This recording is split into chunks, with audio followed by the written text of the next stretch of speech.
Hey, good afternoon, everybody. Tom Stewart here. I'm with Liz Trotter, and our guest today is Alonzo Adams, and this is Smart Business Moves. Hey, Alonzo, how are you, Alonzo. man? It's been a Hey, thanks while. for having me. I'm always honored to be here hanging out with you guys. It's always hour packed with excitement. Yeah.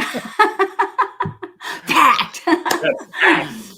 Well, we're hoping that you're going to bring the goods today, and we're going to have another hour packed with great content. I got a little something up my sleeves. Yeah, I'm Alonzo's gonna be excited. sharing with us leadership habits that you must adopt. And, Alonzo knows leadership habits. He's been a leader in the industry for a long time, his Yeah. own business. You actually are spending more time doing coaching and helping other business leaders develop their skills, correct?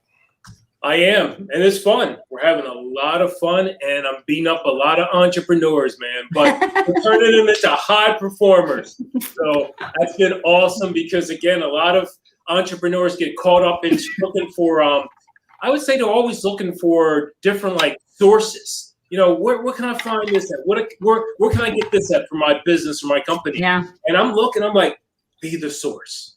Be the source. Stop always looking for resources. Just be the source. I kind of like that. Look at me grabbing my Remarkable and making me some notes already. That's right, because, hey, what is everybody doing? They're trying to find every way possible to get to success as fast as they can. That's what they're doing. But the key, leadership. Sustainable leadership. So if any of our viewers want them or want you to beat them up, will you be explaining how they can make that happen sometime today? I'm going to give you a little taste. Okay. And let's see how you can digest it. Okay. All right, Tom, before we get into Drive with Alonzo, I would really love to talk about, hey, Denise, I would really love to talk about the COVID spread. I've had a couple people reach out to me because South Carolina's numbers are where they are, and we've got foundations coming. And what are your thoughts there? Are you at all concerned? I'm always concerned, Liz. That is so true. That is the truth. Yes, that's true. Hey, Linda. Maybe more so now. Yeah, COVID is a thing, and we know a lot more now than we did a week ago, certainly 2 weeks ago. The numbers are going up. It seems like at I guess a couple of things. They've got a higher prevalence of these quote unquote breakthrough cases. Even if you've been vaccinated, you can still contract the Delta variant.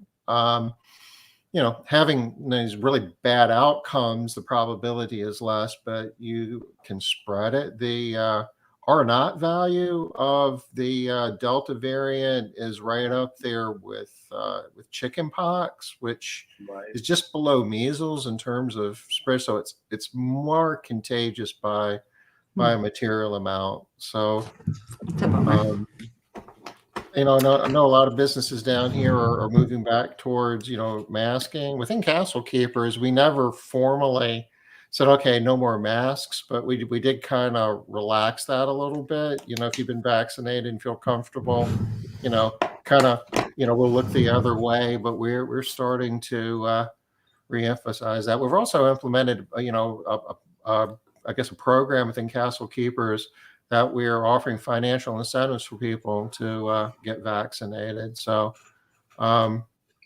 we feel that's an important aspect of it. But as it pertains to like our events in October, I don't know.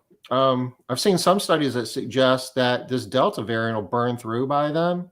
That the people are going to catch it, and that should be dying off. Once we get towards the end of August, but who knows what's behind that.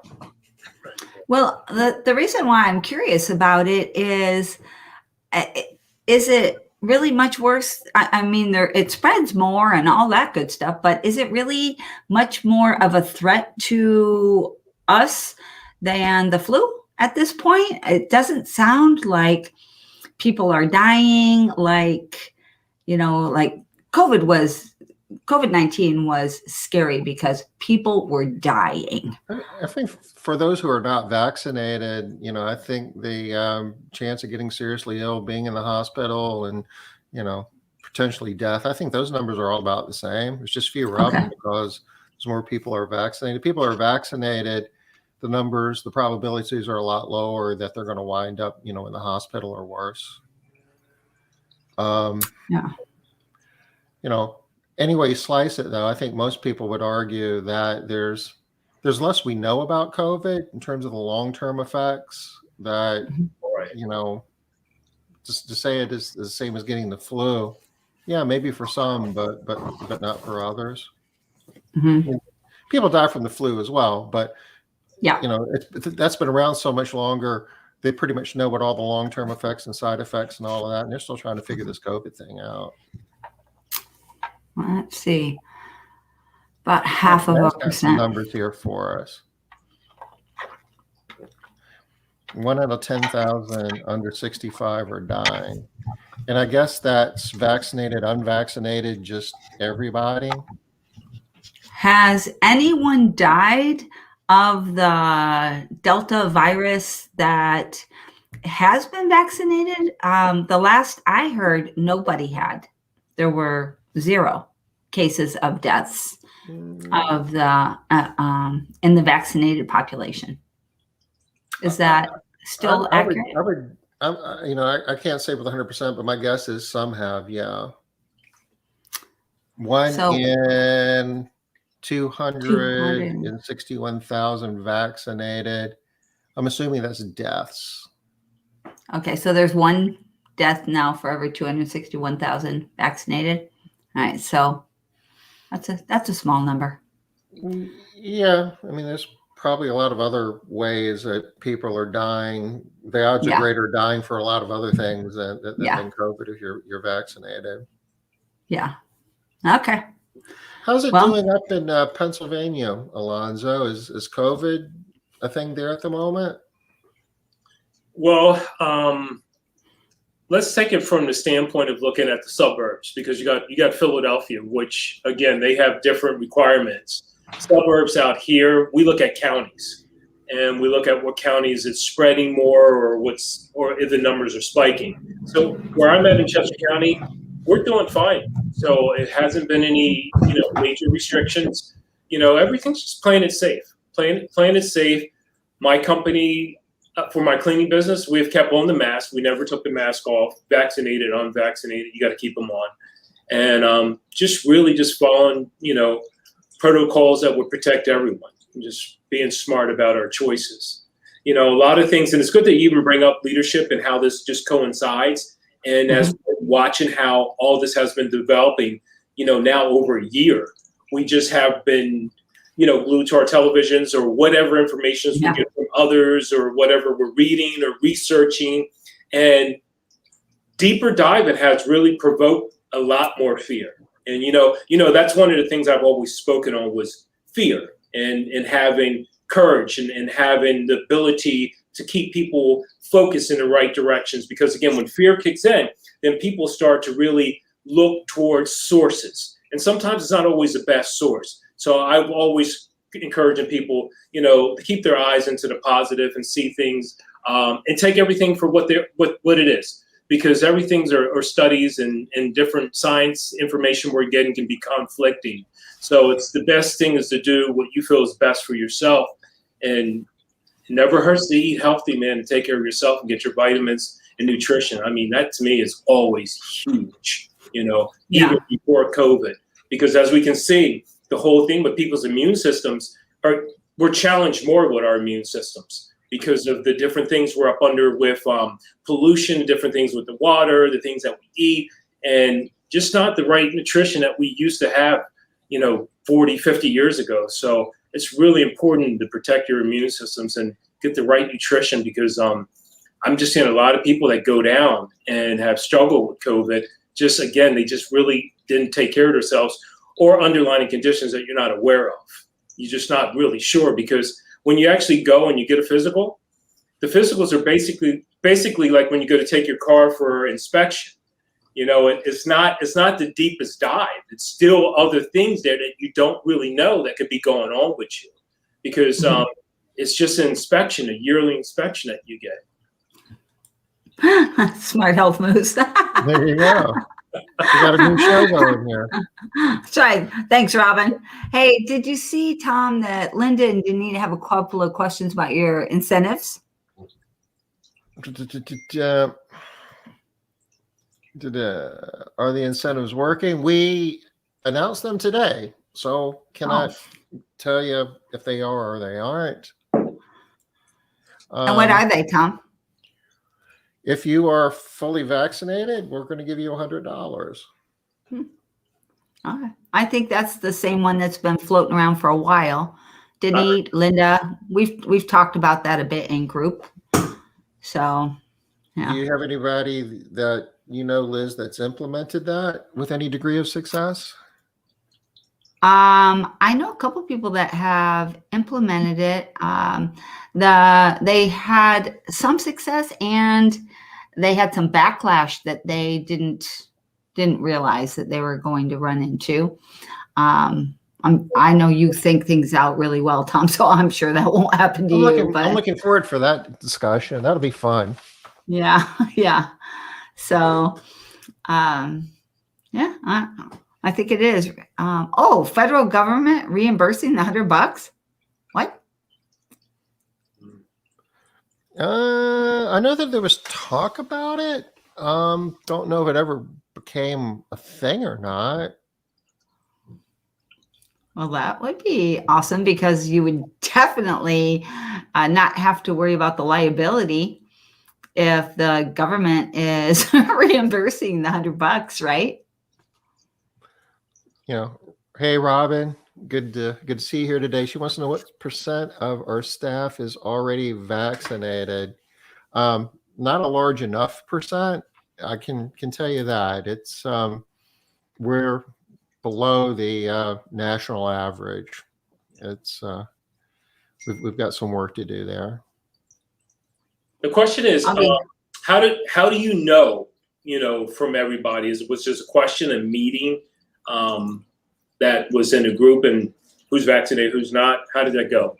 Yeah, we had a discussion, and a lot of people, have concerns for various reasons, and the counter argument is, it's bigger than you. If you don't want to participate in the 401k plan, that's just affecting you. But if you don't, do the responsible thing and protect yourself against COVID, you're putting the community at risk. You're putting your coworkers at risk. You're putting your clients at risk. You're putting, a whole lot of other people at risk too, because even if, you're fairly healthy, you can still spread it. And people who aren't healthy can get sick and die from it. I'm just wondering, because the reason why I was wondering is because, just for instance, Carson Wentz, who's a quarterback for the Indianapolis Colts, the professional football. You're a former guy out there. Former guy, right? So he came into the press conference. He actually had on his mask, and so the question was, hey, Carson, you're wearing a mask? And he's like, yeah, I got my mask on. And again, so another reporter was like, are you vaccinated? He said, that's a personal choice.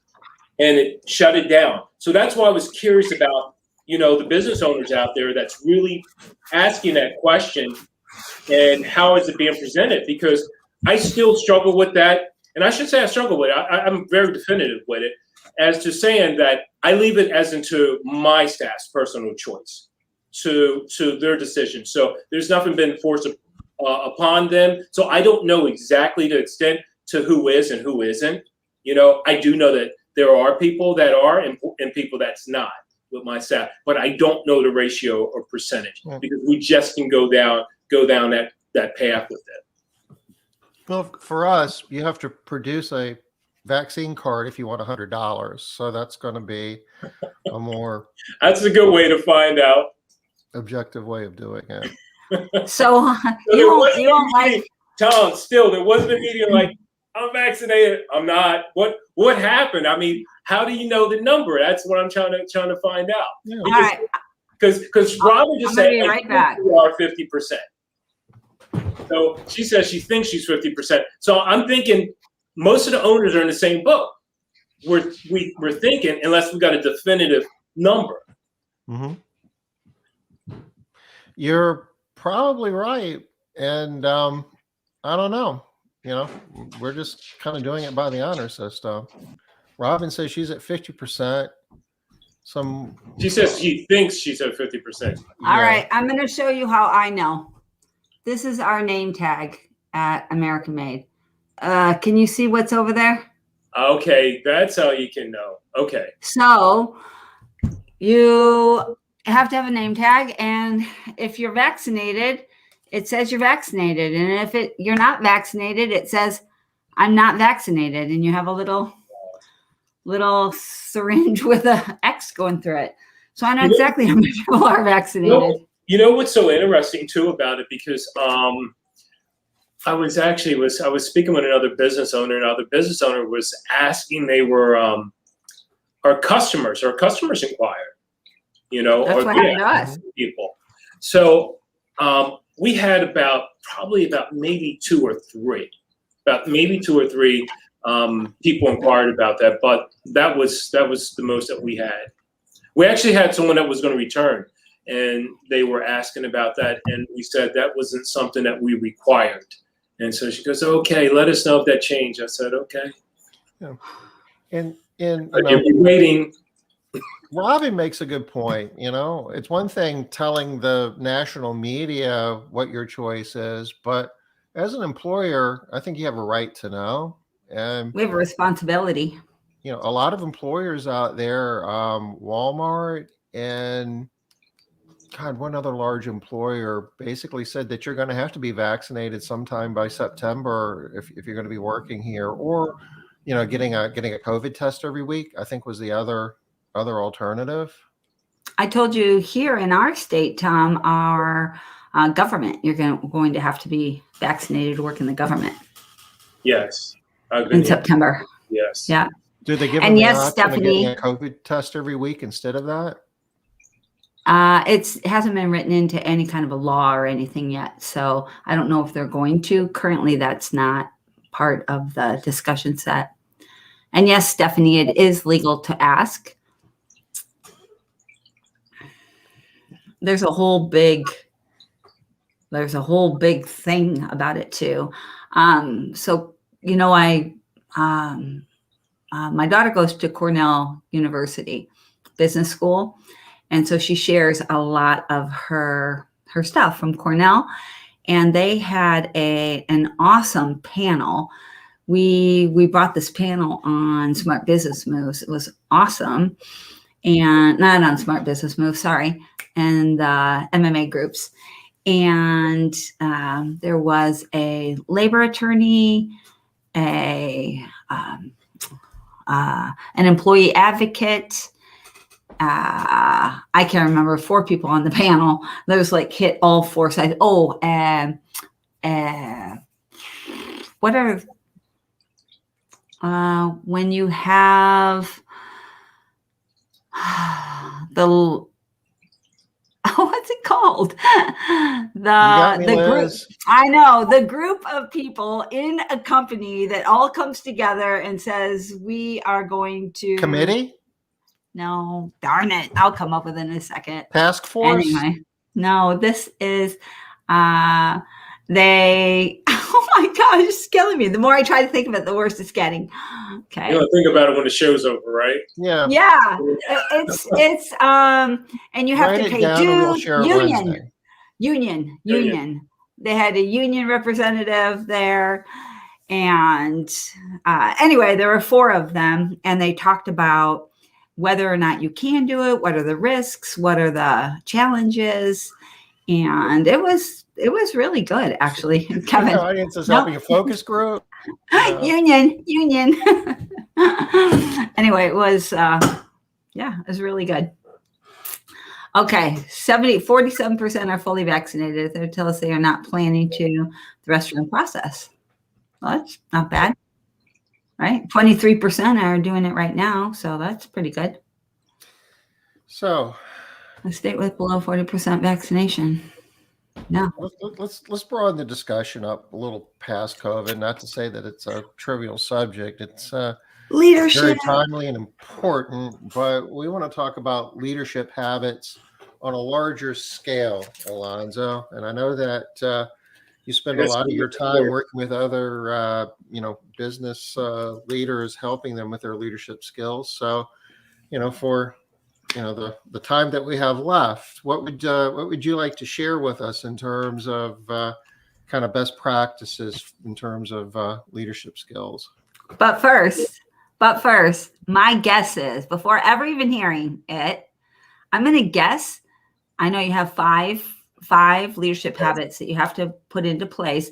I'm going to guess that all 5 are going to connect to this COVID conversation. Oh, okay. Easily. Let's just check. Easily. Yeah. Well, when you think about entrepreneurs, I've been around them forever, and I've been with them in the Entrepreneurs Organization. I've been with them in ARCSI, and just even coaching them. And I start to think about more and more, what are the 5 elements, the characteristics of like a great entrepreneur, which actually transcends over into being a leader, a really good leader as well. And the first thing I started thinking about when I'm looking at guys that don't have this one quality, which is huge, drive. They don't have the drive to really make this thing go. And, they get worn out, they just burn out, whatever. They just don't have that drive. So I said, what would you like to look at each letter inside of drive? Because I think I have something right there. And the first one I looked at was D, was just having that discipline. And when I looked at that discipline, I said, okay, well, you can be disciplined in a lot of things, but the most important thing to be disciplined in is your focus. Have disciplined focus. Because I see companies, I see leaders, they're just all over the map. And again, you brought up about with COVID. We stay very disciplined in my company, and I always instruct our focus not to get scattered, not to get diverted into different areas, to stay very disciplined. Regardless of what's happening outside of us, around us, we're going to stay very disciplined. And I think that's the most important thing when you look at in drive, is having that discipline to be focused and to consistently grind and do those same things with great discipline. But that focus, when everybody's going in different directions and they're getting thrown off and they don't know which way to turn, stay disciplined to the focus. Yeah, that makes really good sense to me. You can't really find a strong leader that it has fractured focus. That's here, that's here. That's just not something you hear about a lot. So that makes great sense to me. Exactly. And when we think about COVID, being resilient, so that's the R.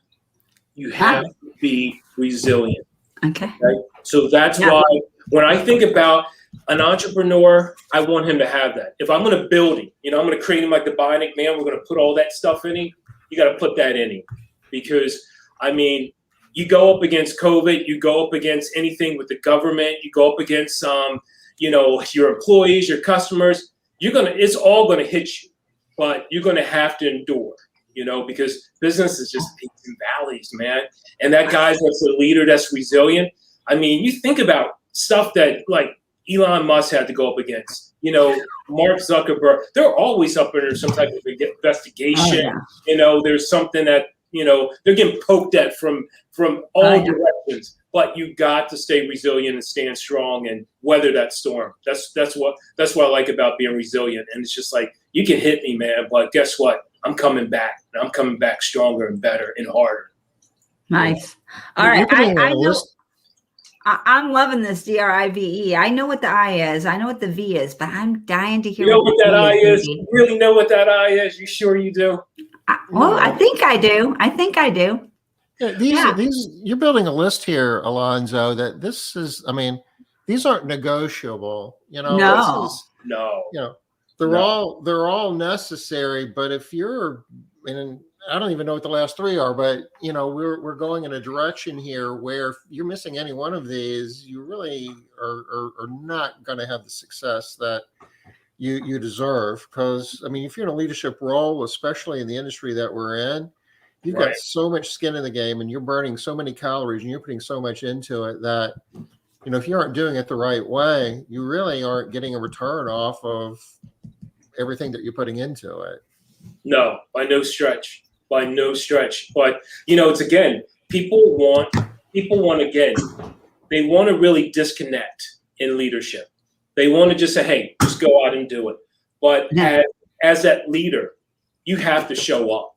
You have to show up. And when I mean show up, it's just being, again, to a position where you set the tone. You really set the tone inside your company, your business, especially as we're speaking about COVID. What is the tone inside of the company? When this hit, when people are concerned, cases are spreading, customers are asking questions, someone got COVID.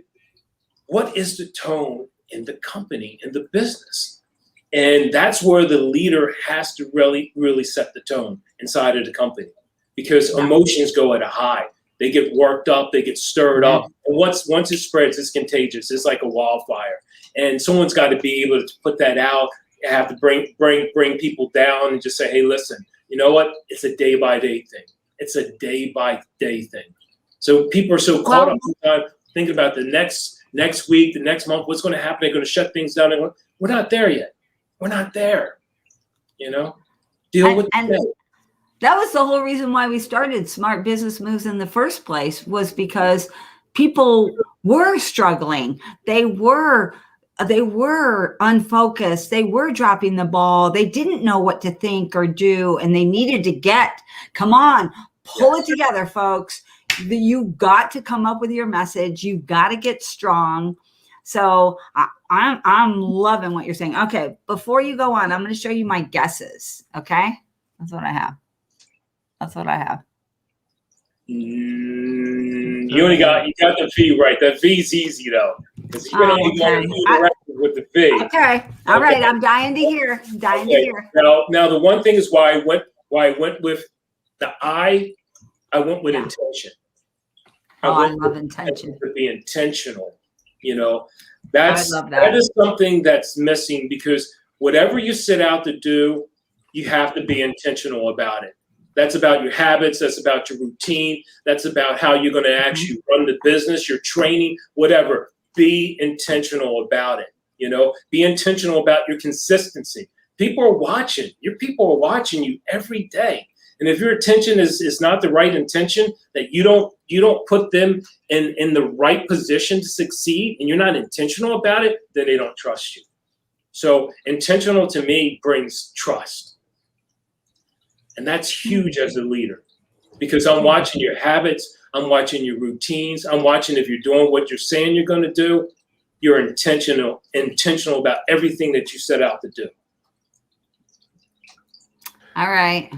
Okay. I think intention falls a lot under disciplined focus, though, because if you have disciplined focus, you're intentional. You're doing what you're supposed to be doing. I feel like this is all kind of the same. Well, here's the one thing. You can be different in discipline than being intentional. So discipline, again, it's doing the same thing over and over, and you're doing it that way. But intentional, that means that, listen, everybody that's disciplined is not intentional about things. So true. They're just not intentional about what they're setting out to do. Because you said discipline focus. Right. If you're going about the discipline, you're going about focus, and even about, about things that you set out to do. But your intentional that's a whole different level. Not everybody's intentional about things that they do. So that's why I think that's more of a trust thing as well. Okay. I trust people that are very intentional. Okay. People that I coach. When you say intentional, I think of like the difference between making it happen versus just letting it happen, or the whole idea, if you aren't intentional, then basically whatever happens is just an accident. Right. Yeah, right. That's how I think of it. Right. Because I mean, when I set out to be intentional about something, you can put your money on me 100%. 100%. So that's the only difference why it's separated from discipline. Yeah, it's the routine, it's the things, how we think. Discipline can almost be just like a way of describing your actions, but intentional, Okay. I mean, that's even deeper. I think of intentional as making a choice and sticking by that choice. So Right. This is the choice. This is the way we're going. And this is what we're doing, how we're going. Right. So I see how you're linking trust to that. I like that piece. I like that a lot. Yes. So to that V, which you were bringing up, is to the vision. Is having that vision to me is huge. But I don't just like the people that sitting around and saying, "Oh, I got this vision." The vision is huge when you actually take that to set up yourself for the next 3 to 5 years type of vision. Okay? Because when everything starts to get clouded, we go back to the vision. When we start to, when we're not sure, when we don't have the energy, when we have something like this pandemic happening, where's the vision? Did the vision get lost? Did the vision get put away? The vision needs to stay in the front, regardless of what's happening. Are we on course? Are we off course? What's taking us off course? It's almost like looking at a gauge of, okay, we said we're going to be doing this in 5 years. Are you doing it?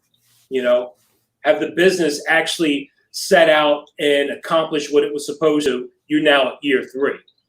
Mm-hmm. Right. And that's where I see people struggling with the vision. The vision, too, it's not being communicated enough, especially as when we look at the leader. So when you said, "Oh, well, I'm an absentee owner," okay, I get it. But the leader has to constantly communicate the vision. Everyone has to know it. What are they striving for? What are they working towards? What is our leader about? He's about that vision, that big picture, that overarching goal. That's where we're headed. That's where we're going. I want to work for that dude. I want to be on his team because he has that vision. And then when say if you get out the picture and you need to have the next man up that's going to actually be able to carry the vision. Because when we saw what happened with Steve Jobs, very hard guy to replace, right? Very difficult person to replace. So you had to find a guy like Tim Cook. You had to look at Tim and say, okay, do you get the vision, Tim? Do you really see where this is supposed to go to? And man, look at where Apple's at. They far exceeded what Steve Jobs had. Far exceeded. That's when you know you're a good leader too. You step out, and the company does double. Yes. That's a great leader. I'm not talking about maintaining. He didn't maintain because a lot of people, you had $1.5 million, $2 million. You step out, business still at $2 million. You're like, well, I'm still getting my check. Well, bottom line is, did it get to 3? Did it get to 4? Because that person again, he's caught up in the vision. I love that, Alonzo. I mean, I see that so often that people, they step out, but their business stagnates. Oh. That is so common. I see that 99% of the time. So I love this connection between the vision, stepping out, having the company continue to grow, and tying that into like the strength of the leader and the vision, because the leader has to really keep that vision alive, even if they're not there. Ooh, I love that. You get chills. You can back out of the business and you can stop doing a lot of the things that you used to do and hire people and delegate that. But, somebody still has to be the leader. And I guess at the top of that is the vision, right? Yeah. I love that. You gave me chills. Yes. Gave me chills on that. That is top notch right there. And you're talking about, something that's actionable, something that, to your core, you expect it to happen. It's not a dream. It's not a wish. It's not, something that you're hoping for. Yeah. To your core, you fully expect that this is going to happen. Because if you don't expect it to happen, chances are it won't. That's why you have Cameron Harrell describes it as the vivid vision. It's vivid. But the big thing is when I think about this whole thing about vision, I look at some of the people that I've known for years, and you look at how they lost it. They lost the vision, you know, because they're trying to escape their business so bad. And you guys all see it. They're trying to run away, man. They want to get away from that business. Yeah. They're tired of it. They don't want nothing to do with it. You know, if you call them, their stress level just jumps up. Blood pressure goes right up. Because the one thing is that they lost the vision. It doesn't exist anymore. So they're not excited about their company no more. They're just like, man, if I just can pass this next 4 more years, try to sell it and get out. That's what they're looking for, man. They're looking for the hills. Yeah. You know, if you roll it back to some of these other, you know, principles that you're talking about, resilience, for instance, you know, if you're not resilient, the weight of the world is going to beat the vision out of you. So, you know, you have to be disciplined. I mean, you have to have all these other attributes in order to, you know, maintain the vision. That's right. Yeah. Well, hey, what did Mike Tyson says? Everyone has a plan until they get punched in the mouth, right? So everyone did have a plan. They did. Yeah. They got punched and knocked that vision right out of them. You know? Okay, I was at a breakthrough event over the weekend, Alonzo. I heard that saying at least 10 times. At least 10 times. People are like, you know what Mike Tyson says. That's why I like the guys that have been battle tested. You know, when I look at people that have staying power, they've been around, they've been in the game for a while. They've been battle tested, you know, battle tested. So the one thing is, if your vision comes to 5 years, reset the vision. Reset the vision. There's no way that you never reset the vision. It doesn't stop. You have to do a reset. Okay. I really love this. I wrote down vivid vision too. Who did you say calls it vivid? Cameron Harrell. Okay. So could that be drive with 2 V's? You don't need 2 V's. Vivid vision. You're good. Vivid. Yeah. Okay. All right. Tell us about this E, Alonzo. When you hire someone, just say, for instance, you're going to hire someone to run your business. You're going to step out. That person is going to be the leader now. Okay. The number one thing you want that guy to have is the ability to be effective. That dude needs to be effective because he can get things done on both sides. Yeah. Both sides. And when I say both sides, he can create the strategy and he can find a way to execute on that, to get it done. That's when someone's effective. And I like someone that has sustained effectiveness. You know, not just someone that's running to give me the 90-day sprint. I don't want the 90-day sprint. You know, I need that sustained effectiveness. You know, or again, like we said, you take the hits, you take the punches, but you're still effective. You're finding a way. You're finding a way regardless of the situation. Go back to COVID. How many people were effective in being able to pivot? How many people were effective to having the right message to their customers? How many people were effective to being able to communicate to their staff from the leader down, to energize them, to inspire them, to keep them going? How many people are able to do that? They're not effective. And when you see people starting to crumble, people starting to hide under the desk, they're trying to look for a way out, how effective are they? And I'm talking about being effective on multiple levels in multiple ways. To me, that to me is strong. Can you come into your business, if you're there, if you're the leader, and you know without a shadow of a doubt, you were effective. You were. Because if you're not, get out the position, get out the chair. You need someone that's going to be effective. You know, whenever you're looking at superstars, elite, they're effective. Yeah. And you mentioned they bring the goods. You mentioned 2 sides of being effective, you know, the strategy part and the execution part. And I think that's important as well. And, you know, strategy has a whole lot of different levels. And as a CEO, you know, there's a lot of strategic planning, but, you know, there's a lot of tactical decisions that need to be made day by day, moment by moment. And leaders need to be able to do that and then execute and make it happen. I mean, we could spend an hour just talking about how important execution is. And a lot of, you know, businesses that aren't getting the results they're looking for, they, you know, are doing a lot of the things right. But when it really comes down to, you know, there's a big difference between talking about it and doing it. And a lot of companies fall short on the execution side.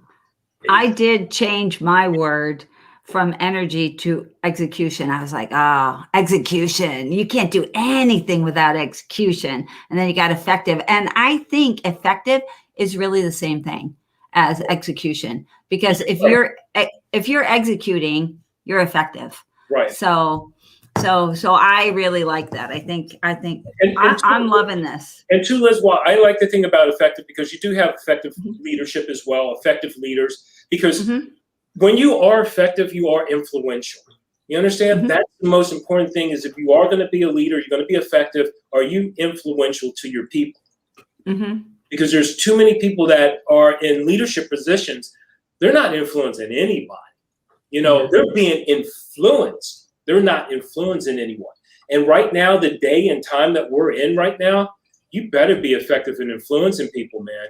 Because people right now, they're watching too many different things from social media, so they're getting their information everywhere. So they're influenced that quick. And if you're not effective, you done lost those people. You really did. Although I do think, though, that if you have a strong vision, that you can influence people through that vision, because a strong vision is influential. It does influence people. You got to communicate it. You got to communicate. Absolutely. You stick it on the wall and you look at it in an annual company meeting. Let's talk about the vision.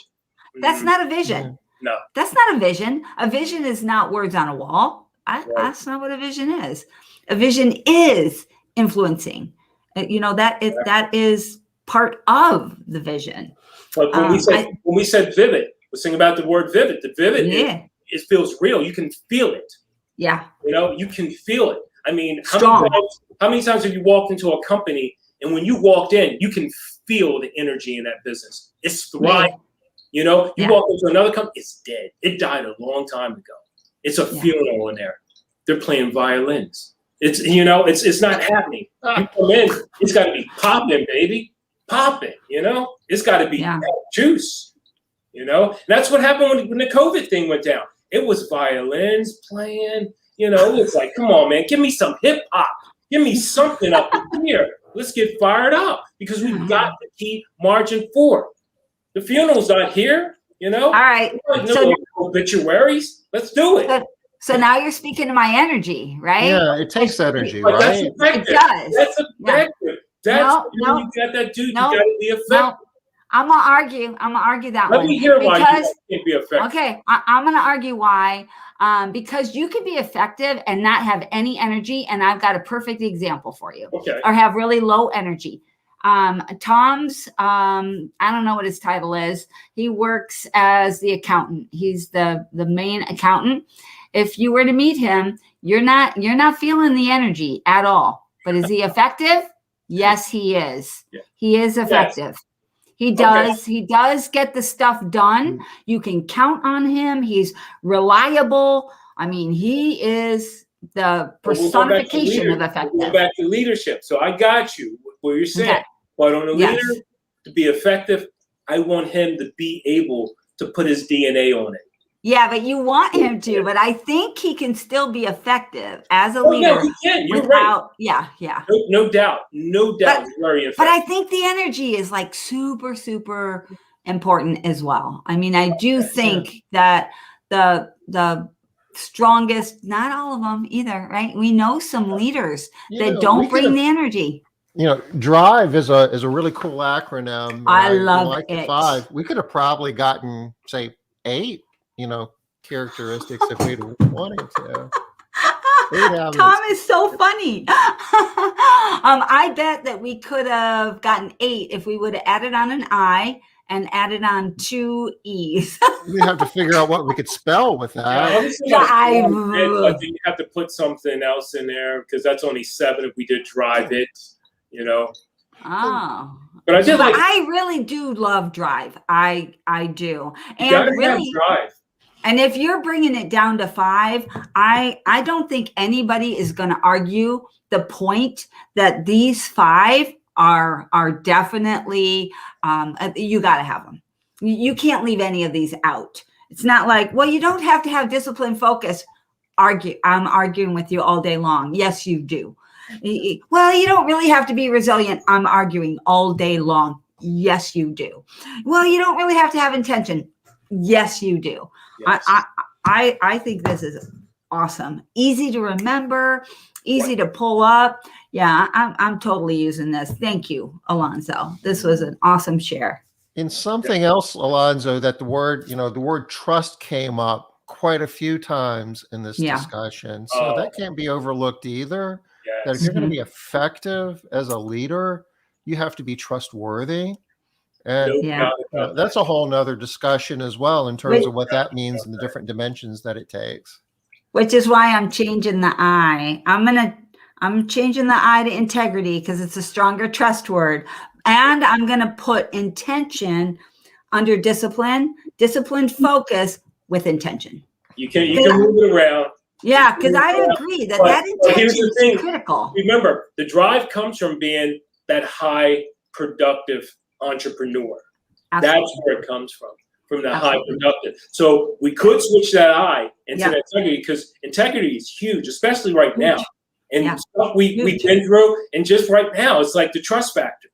You know, it's just so much right now that people are not trusting. And we're thinking about this generation that is dominant right now with the millennials, and then what's coming up behind the millennials, that generation, they're all about trust, man. They can't trust you. They can't get behind you. And when integrity is part of that. But when we talk about trust, it's also about, it's trust is character, competency, and commitment. So you can have the integrity part, but if you're incompetent or if you aren't fully committed, you're going to lose trust on those points. So, but Tom, we got execution to take care of the competency. So that's, I think we get commitment arguably would be maybe we got resilient, we got discipline, resilient, we got we got a lot. Confidence will always be effective. Takes care of it. Yeah, because if you got to be confident. Too often though, we talk about trust just in the dimension of integrity, and that's part of it. But I might let you hold my wallet, but that still doesn't mean that you can do anything. Yeah. And I think you're right, Tom, that trust has a lot of different dimensions. Thank you. Dimensions. I'm like, not unions. Because that's one of our core values is that word is with trust, but it's not, you just cannot rely on it just to be saying, I can trust you to tell the truth. So can I trust you to do the job right? Can I trust that you're going to, without a doubt, give your best, best version, your best effort, so it's so many ways you can put that spin on trust. But that's why I like to read. For this event that I just went to, I had to read this article. They sent us an article a week in advance. It was like a white paper on integrity. And so probably why I'm like kicking integrity really hard is one of the assignments before you got to the event was you had to read this paper every day, every single day for an entire week up until you got to the event. And integrity is about to your point, it is about having character, competency, and commitment.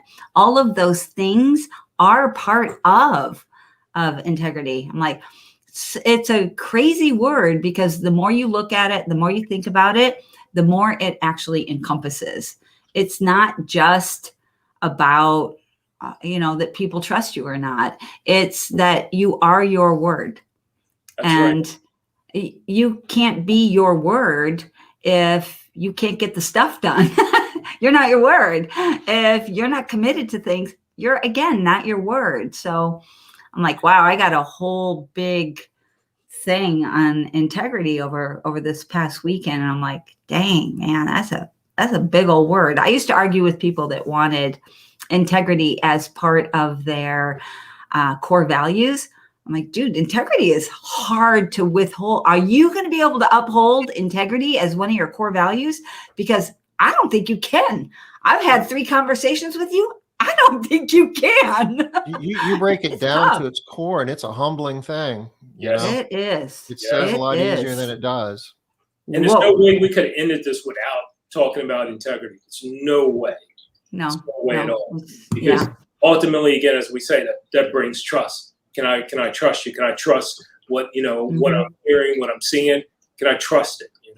And I think that's the biggest thing where we're seeing division that's happening throughout the country. It's this division. Can I trust? And that's what it comes down to.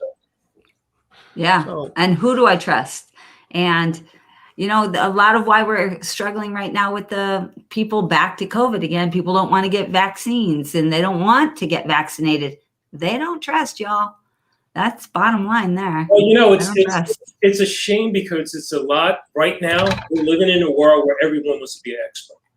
That's where the problem's at. Everybody's an expert. That's creating more problems than solving them. Well, so because we can all get the facts on Facebook. That's why. Yeah, but when you take that stage as an expert and you get in front of the world, you're going to get challenged on it. Oh, yeah. And people are going to pull information from your past, wherever, to try to find any holes in your message. So you got to be true with your intention as well about why you're really doing what you're doing. And that's what we're seeing that's happening throughout the world. The intentions are not there, and they're not genuine intentions. It's more like, look at me. I'm the expert. Listen to me. And that becomes a little bit jaded. So, Alonzo, I know that you've been spending more and more of your time coaching and helping lead other business leaders embrace these concepts and others. And, I can speak from experience. I know Liz can as well, that, we can all use a good business coach from time to time. If we have anybody listening here that wanted to reach out to you and learn more about some of your coaching programs and how to participate in that, where would we direct them? Right now, definitely, follow me on Facebook, follow me on Instagram. My email address is alonzoadams.com. And I'm coaching over at Conquer. I'm actually full.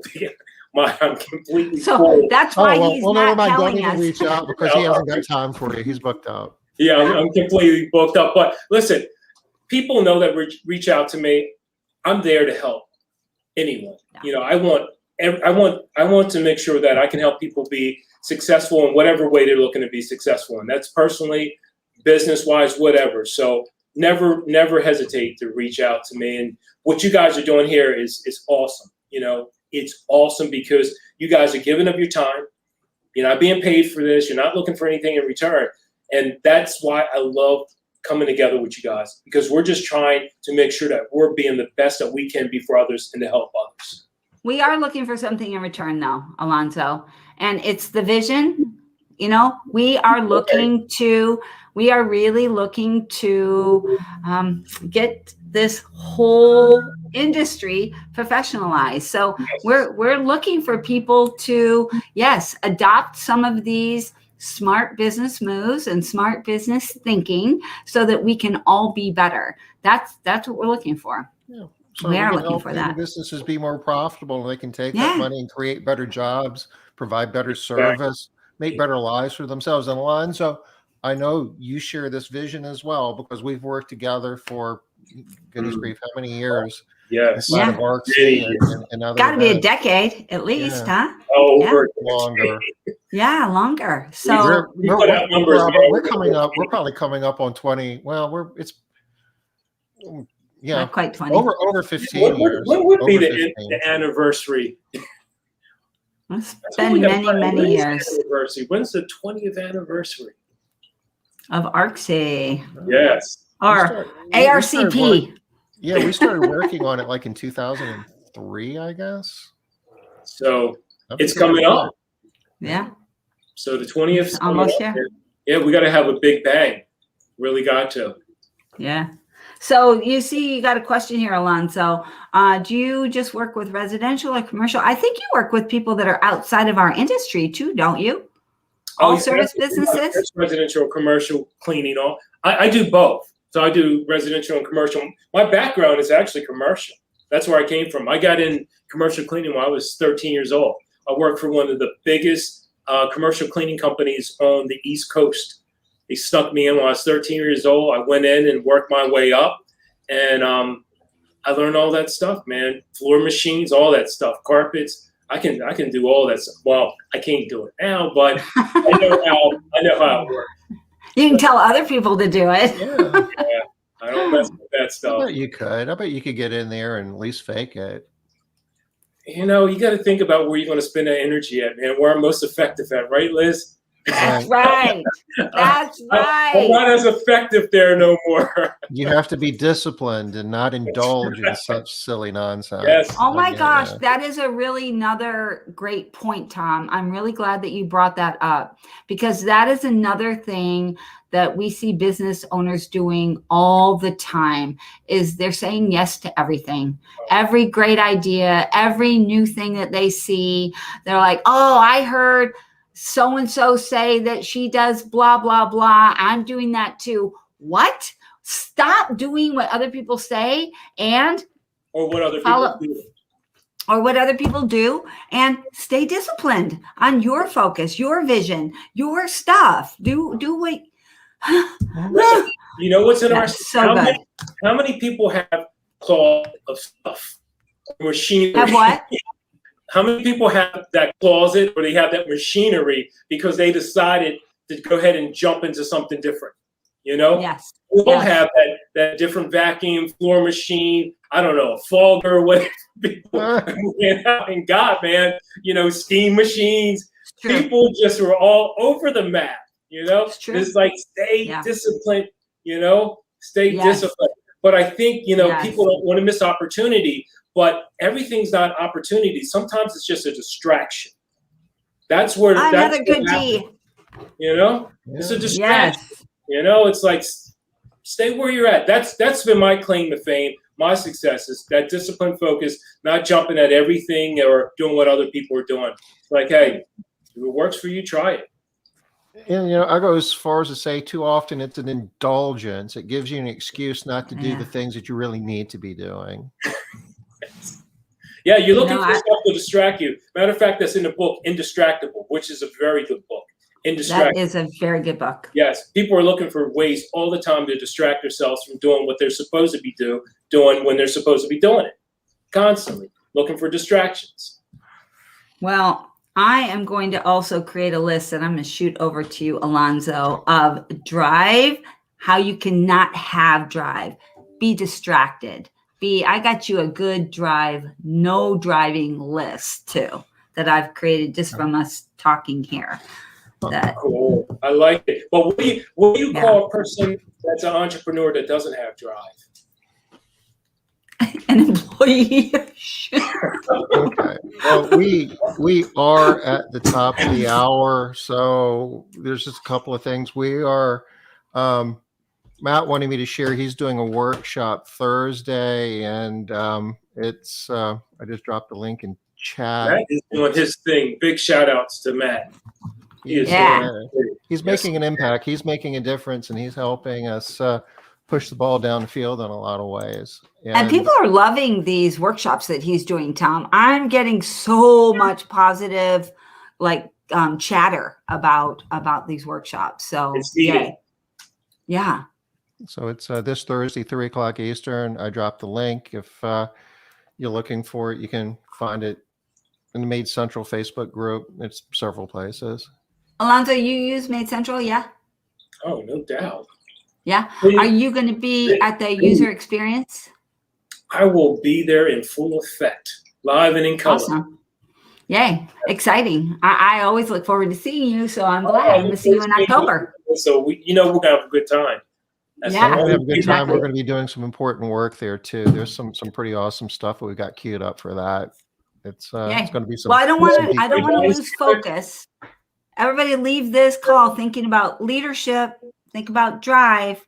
So we're not pitching Made Central today. Catch you on Wednesday. People is necessary, man. It's in your own home, your own house. Yeah. You know, that's huge right now. Leadership is needed big time. It's like a drought. Absolutely. We'll be back here Wednesday. You know who our guest is, Liz? Sarah? Sarah Thompson. And Thompson? Yeah. All right. Yeah. Okay. Cool. According to Facebook, still. Yeah. So I'm going with Facebook Awesome. because Facebook Yay. is the definitive. That's right. That's how you know. So That's how you know. Sarah is a very qualified leader within the residential cleaning industry and accomplishes some remarkable things in a relatively small market. If you know Sarah, you know what I'm talking about, and I know you're going to be here to want to hear her advice from a leadership perspective. And if you don't know Sarah, do yourself a favor.